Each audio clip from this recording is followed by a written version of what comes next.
Watch right now on the Front News Project. Unique footage of a hellish battle. The Ukrainian armed forces wiped out an entire platoon of the Russian army. Tanks and BMPs are burning. Powerful strikes in southern Russia. 40 explosions in the seaports of Tuapse and Anapa. And this is just the beginning. And German Leopard tanks are burning the ground beneath the feet of the invaders in Donbas. Fiery, hot, and blazing footage from the front lines. Watch right now.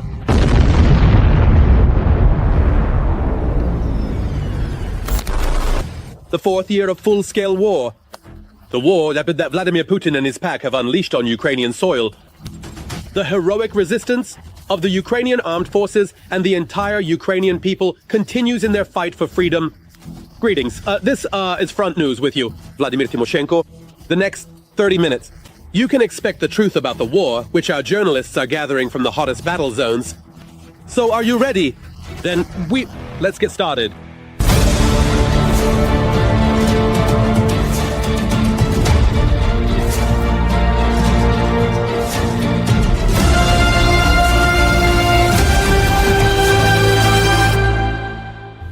And we start right away with exclusive material. Unique footage of a real battle. A whole squad of Russian soldiers has been destroyed in Donbas. Well, in just a minute, you'll see it all. And at this time, it's very hot in the south of Russia. And as you understand, it's not about global warming, but about Ukrainian drones. About 40 strikes hit the seaport in Tuapse, Krasnodar Krai. Another 10 explosions have thundered in Anapa. In Sochi, they have even suspended the airport operations at this time. And it was also very hot this week in the temporarily occupied Crimea. As for Kursk region, there is information that the Russians will be advancing there soon. All in right now. We are completely and entirely all in right now in the Kupiansk direction. Drone pilots have carried out precise strikes to address the damage. All the details.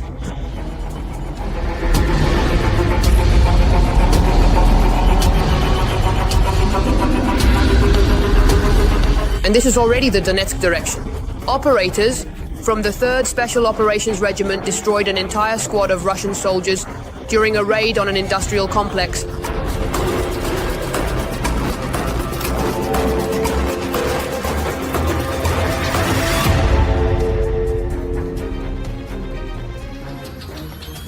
At first, drones were responsible for eliminating the enemy, detecting and destroying the Russians, both in the shelters and in the buildings where they were hiding. The second stage involved the direct participation of the military in the raid, carried out by the group in the industrial zone.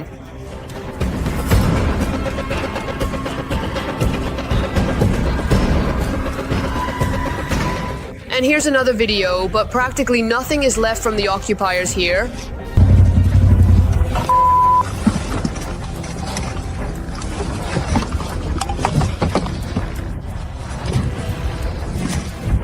And it was very loud in the south of Russia last night.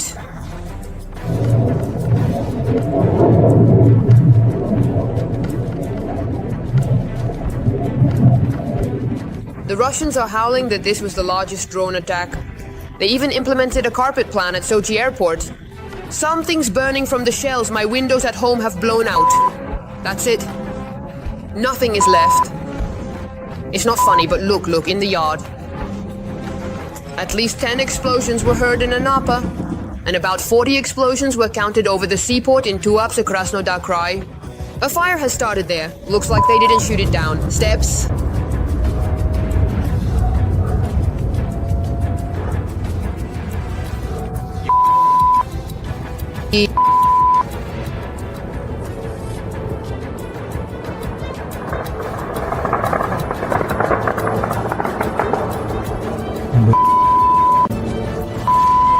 The Russian Ministry of Defense reports that air defense systems have destroyed.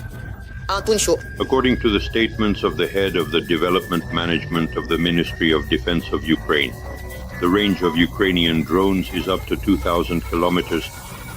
I would like to note that under the strikes and attacks of Ukrainian drones, this is Olenyev Airfield, Muromostov, UAVs. The geography of the strikes, this involves up to 6 subjects of the Russian Federation. This indicates an expansion in the geography of strikes improvements in the technical characteristics of Ukrainian UAVs, including the range of target engagement and the main warhead, and consequently, the inability of Russian air defense systems to counter external threats.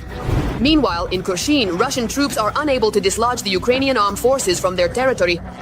Day 4, so we won't go up any further. We can't get any further there. According to reports, the occupiers plan to encircle the entire Ukrainian foothold in the region. The main task of the Russians is to cut off the material and technical. The logistical supply of the Ukrainian defense forces concentrated in the Kursk region. This is precisely what attempts at flank attacks are connected with directly.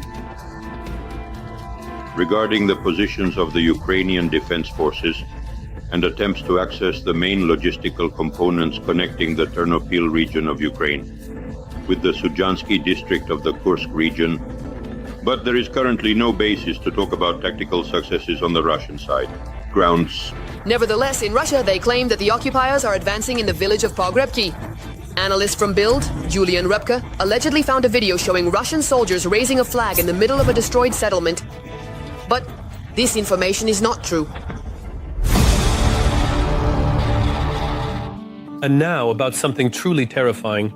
Let's talk about the horror that the residents of the Kiev region experienced this week.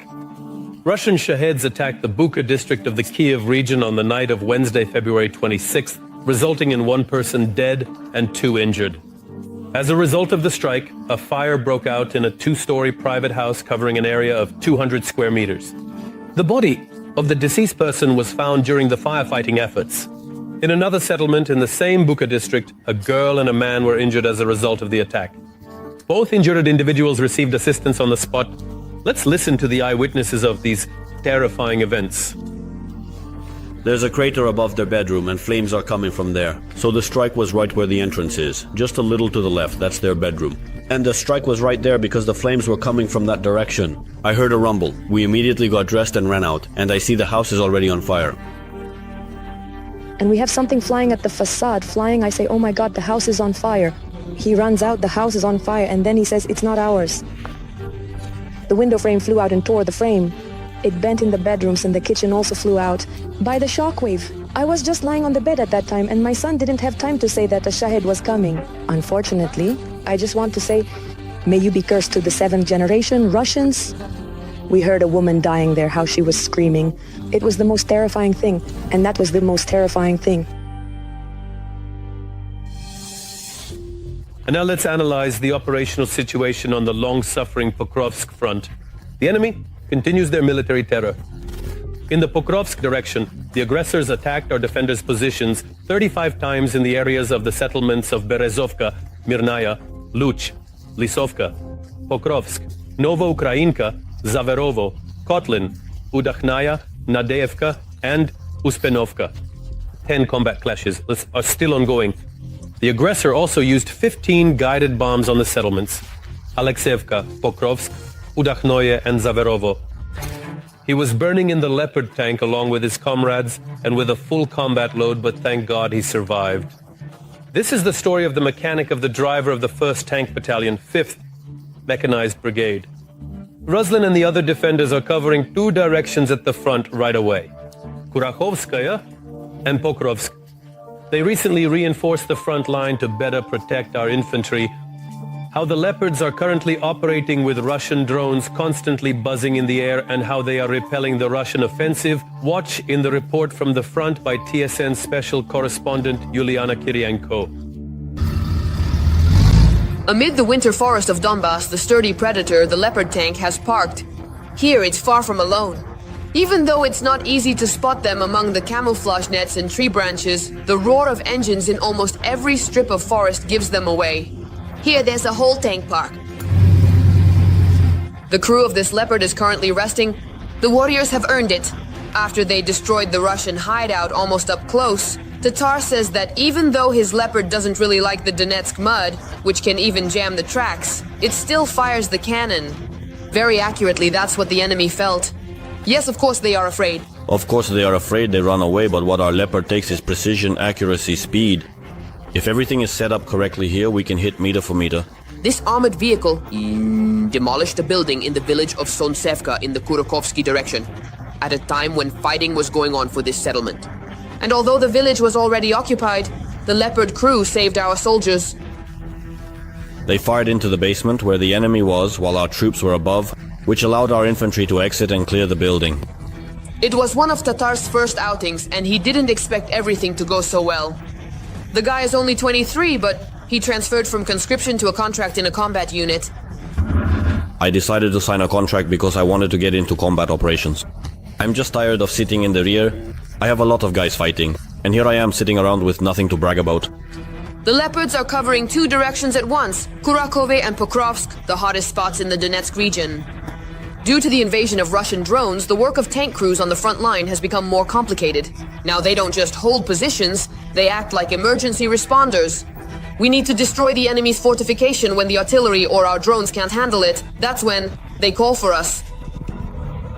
The modernization of the foreign Leopard in the Ukrainian way. Right now, the guys are stretching out a net. It's called a mangle here in the army, and it's used to cover the tank from enemy FPV drones. It's a very necessary thing when there are so many enemy drones here. In the area near Kurakhove? But that doesn't always protect, says Ruslan. He was burning in the tank with a full ammunition load along with the crew, and there were 3 more brothers with him. There was the first hit right in front of me, but the shockwave knocked my hands off the steering wheel. Here in the video, you can see how the Leopard is on fire. A Russian drone hit it in battle. It pierced through the protective net and armor. I destroyed the electronic warfare system and even the radio station. We're going left, turn around, buddy, turn around. Without communication, in a burning Leopard, Ruslan started to save the vehicle and his brothers. You have so much adrenaline pumping that you don't even think about it. Just as long as we make it there and that everyone in the crew is okay. And nothing blew up there. We arrived and they immediately greeted us, put out the fire, and the medics came to check us. Here in these frames are the aftermath of the fire.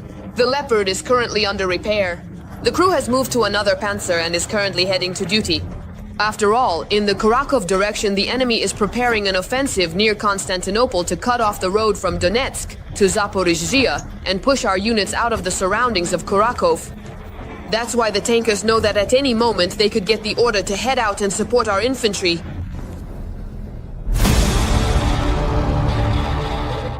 And now let's move to the Toretsk front. The Russian world continues to destroy, kill, and maim here as well. In the Toretsk direction, the enemy attacked our troops' positions 8 times in the areas of Krimsky and Toretsk. 4 clashes are still ongoing. In addition, the settlement of Konstantinivka was subjected to airstrikes with guided Datsa bombs. And this battle lasted a hellish 6 hours. The armed forces of Ukraine have destroyed an entire column of the Russian army. Enemy armored personnel carriers and tanks are burning, and the infantry has been wiped out. Some of Putin's soldiers had to be smoked out of their trenches. In a minute, you'll see how it ended. But that's far from all the bad news for Putin and his military leaders. The armed forces of Ukraine are accumulating military equipment at the border with the Bryansk region. At least that's what Russian telegram channels are reporting. Drones are also attacking Bryansk. The local governor, by the way, recorded a frantic address to the residents. And here's another matter. The Ryazan oil refinery, after a drone attack on the night of Monday, February 24th, completely halted operations. And this, just for a second, is Rosneft's largest oil refinery. You can imagine what a resounding slap in the face this is for Putin. All the details are in the story.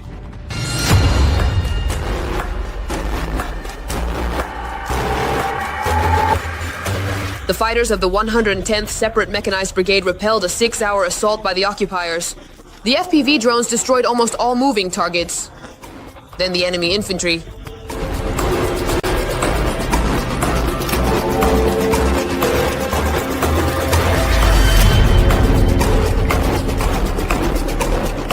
And here, the fighters from the same brigade are wiping out 2 columns of the enemy from Ukrainian land.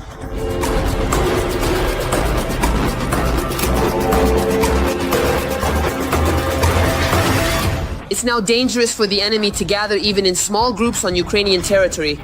Here's a demonstration of the consequences of such gatherings. The UAF reports a 90% efficiency.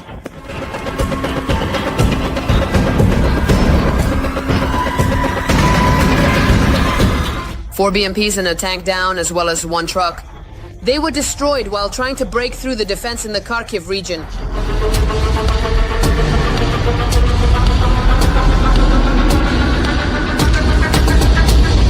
The UAF has fortunately stabilized the situation in the Pokrovsk direction. Yes, the situation here is complicated, but it's under control. The situation has been significantly stabilized by the personnel decision, specifically the appointment of Dropatov. No further advances by the occupiers are being recorded deep into Ukrainian territory. We are talking about the possibility of the occupying forces reaching the administrative borders of the Dnipropetrovsk and Donetsk regions. At the moment in the Pokrovsk direction, the nature of the combat actions is concentrated in the area of Peshchena Kotlina, and accordingly it was successful. The enemy had an unsuccessful night even on their own territory. After the third drone attack this month, the Ryazan oil refinery has completely ceased operations, reports Reuters, citing 3 sources. Due to the drone attack, the governor of the Bryansk region, Alexander Bogomaz, addressed the public and asked them to follow the necessary safety measures. Let's remember, just recently, the Russians were worried about a possible breakthrough by the UAF in Bryansk and a repeat of the Kursk scenario. And in the Kursk region, things aren't going very well for the Russians either. The Russian armed forces can't seem to drive the UAF out of the Kursk region. And according to analysts' forecasts, they will most likely attempt to encircle the entire Ukrainian foothold in the region. As a result of fierce fighting in the area of Malalaknia, the Russian occupiers suffered heavy losses in personnel and equipment. We are talking about the 155th Marine Brigade, namely about the unsuccessful assault on the positions of the armed forces of Ukraine. When the tank columns of the Russian occupiers tried to break through the positions of the armed forces of Ukraine under red banners, we are talking about the possibility of directly establishing control over the logistics component of the Ukrainian defense forces, these supplies of ammunition, the rotation of personnel, specifically regarding the wounded from the Kursk region. We're talking about the Sudzhinsky district, which is under the control of the Ukrainian defense forces in the Tomska region. Opinion leaders are urging Ukrainians to support the armed forces of Ukraine and to rely solely on their army.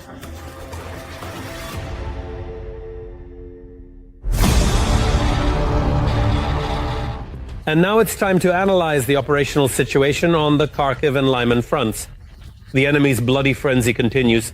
And here, in the Kharkiv direction, our defenders repelled 2 enemy assaults towards Volchansk and Kondrashovka. In the Lyman direction, the enemy attacked the areas of the settlements of Yampolivka, Torskaya, and Kolodias. Since the beginning of the day, there have already been 4 successful clashes in this direction, repelled by our defenders. Also this week, the battered Ukrainian city of Kharkiv once again came under fire from Russian terrorists. Around midnight, strikes were recorded in the Shevchenkivsky and Kievsky districts of the city. Subsequently, another drone hit a 9-story building. A fire broke out on the 2nd floor of the building. There are casualties. Rescuers evacuated 5 people from the building who just found themselves trapped in a smoke trap. All the details are in the report from our colleagues at the television news service. This is a high-rise building in the residential area of Saltivka. This is where the enemy kamikaze drone hit last night. The consequences of the destruction are serious as the blast wave penetrated through the outer wall. A fire broke out in the apartment on the 2nd floor where the Shahed drone hit. The rescuers quickly dealt with it. Fortunately, the owner wasn't home in the apartment, so there were no casualties. I was sleeping. There was a bang. I woke up. That's it. What did you see when you woke up? Nothing. Nothing. Everything started to burn in this apartment.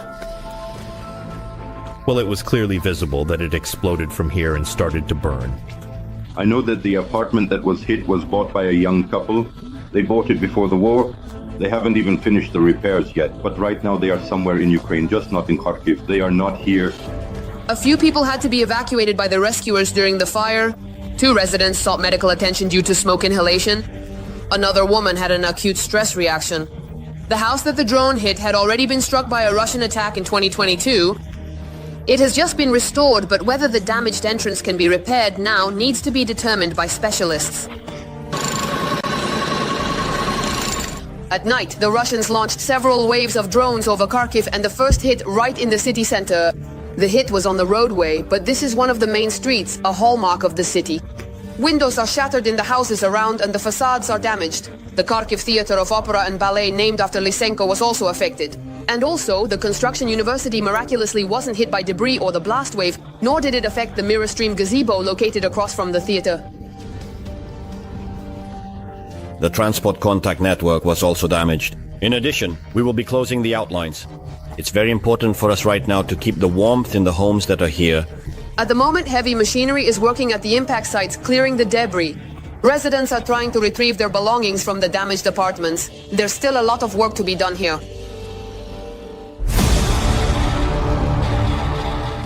And right now, let's analyze the situation in the Kramatorsk direction of the front.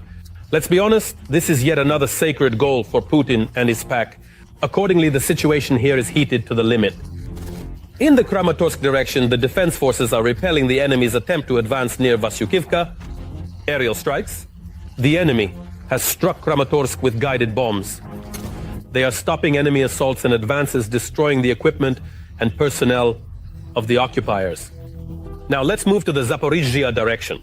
The Russians cannot hide from the fire of the artillerymen of the separate 204th Battalion, which has been operating in the Donetsk region lately, and now under the leadership of the Bakhmut, which they are destroying the invaders in the area of responsibility. 65th Brigade, great luck. I saw Pushkare's work live, Tira Oves. Let's take a look. Shot. This is combat work. The D-20 howitzer crew under the command of 22-year-old Iskra. We just destroyed the occupiers' mortar. We are destroying the enemy's firepower that is trying to inflict damage on our infantry. Also the takeoff points. We're destroying possible footholds for the enemy's advance. At the age of 19, at the beginning of a full-scale invasion, Iskra joined the army. At first she was in the infantry and then she became a sniper. And now she commands an artillery platoon, even though her parents tried to dissuade her from serving in the armed forces of Ukraine. We were nervous at first. We were worried at first, but then we had to accept it. We went at the same time with some family members. I won't specify who and how. Before the rotation to the Zaporizhzhia direction last fall near Velika Novosilka, the artillerymen of the 204th Battalion managed to stop 89 Russian assaults. Under the command of the 241st Separate Brigade of Territorial Defense, the artillery group destroyed this column. It was indeed a mechanized assault that was planned to break through the front line. So there was a large number of personnel who were supposed to parachute in and start carrying out assault actions. We had 2 months of continuous assaults. It was incredibly difficult, both psychologically and morally. In the Zaporizhzhia direction, thanks to the competent actions of the defense forces, the situation here is quite stable. But there is a lot of tension, because when there is a stable section of the front, you need to understand that there is always a high risk of assault actions in that area. 80% of the enemy's losses are inflicted by joint fire support. The gods of war are equipped with different types of artillery. However, as the Bakhmut witch says, it's not so much the weapon that matters, but the people who know how to use it. You can compare artillery to, well, everyone has seen Game of Thrones. I have 3 dragons and now I actually have even more.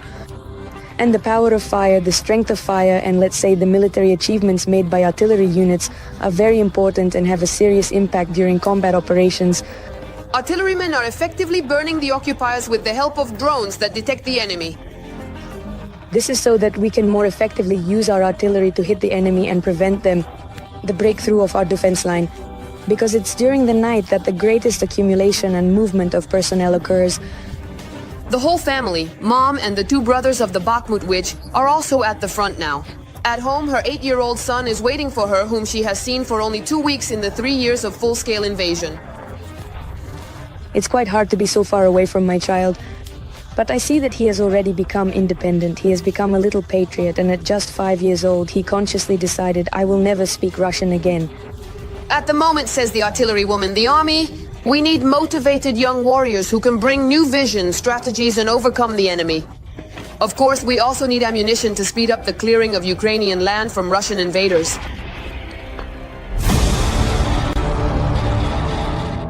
Burned to the ground with torn-off turrets and completely rusted. This is exactly how the armored vehicles look today, the ones the Russians used to reach the outskirts of Kiev 3 years ago. Today, the enemy is not advancing with numerous armored vehicles. When it came to the assault, he became more cautious, but then in 2022, it wasn't like that, and he was very surprised by the unwelcoming reception. Chronicle of the advance on Kiev region.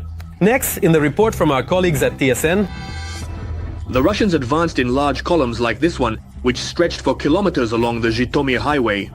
The occupiers were already forming into neat rows, hoping to solemnly enter Kiev. But the only celebration was the fire from the burning Russian columns. It was right here on the Zhytomyr highway behind me, under this bridge, that a Russian self-propelled gun was burned, and a little further, half a kilometer armored vehicles. And even further, there were several dozen trucks with shells. This is how the Bayraktars operated. This is how the artillery of Kiev's defenders worked, not just here, but also in the Brovary direction. There were a lot of losses. The rights are royal. They fell into an ambush. The regiment commander was killed. Something similar awaited the Russians on the roads leading from Chernobyl towards Kazarovichi, Hostomel, and Bucha. Although it may seem from my words that everything came easily to us, it didn't.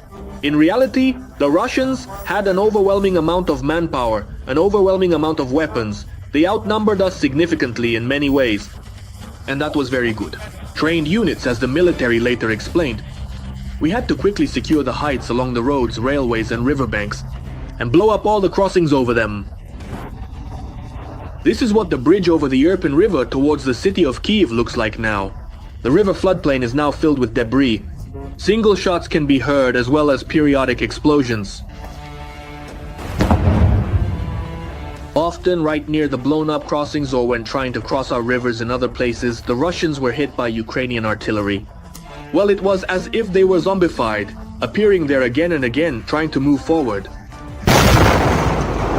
One such example is the battle for Moshun, a small village on the outskirts of Kiev. It was the site of some of the fiercest fighting. Not a single one of the 500 buildings survived. Unable to win in battle, the Russians began mass harassment, torture, and killings of the civilian population. These footage was taken after the liberation of Kiev region in Bucha. Eyewitnesses said that for the Russians it was like a game, shooting without reason. A man is riding a bicycle, an elderly man. Even if he has a big lens, he can see that there's nothing here. This person is carrying potatoes, and there was a person lying here. In Bucha alone, 637 bodies of murdered civilians were found. Of these, dozens are children, the prosecutor's office says, and about 1,000 people were killed in the region. Let them be hit by a machine gun. Most likely. A person... This is a volunteer's car from Bucha which was trying to evacuate people. And there were 2 women and a girl in the car with her. Everyone died. This turned into a mass shooting of civilian cars. The shootings of people in basements or those who were trying to evacuate, even through the so-called green corridors agreed upon by the Russians. But it couldn't go on like this forever. Ukrainian military forces, including the armed forces, territorial defense, and National Guard, as well as border guards and volunteer battalions, gradually went on the offensive in all directions. Moshchun, Irpin, Brovary, and dozens of other villages and towns, and finally, the Chernobyl exclusion zone and Slavotik, where the enemy made their last attempts to establish a foothold. At the end of March, the Russians were not just pushed out of the Kiev region. Ukrainian defenders inflicted incredible losses on them. Moreover, they forced him to run away and showed that, what if we defended Kyiv? We will defend Ukraine too. That's all for today, but very soon on the Front News program.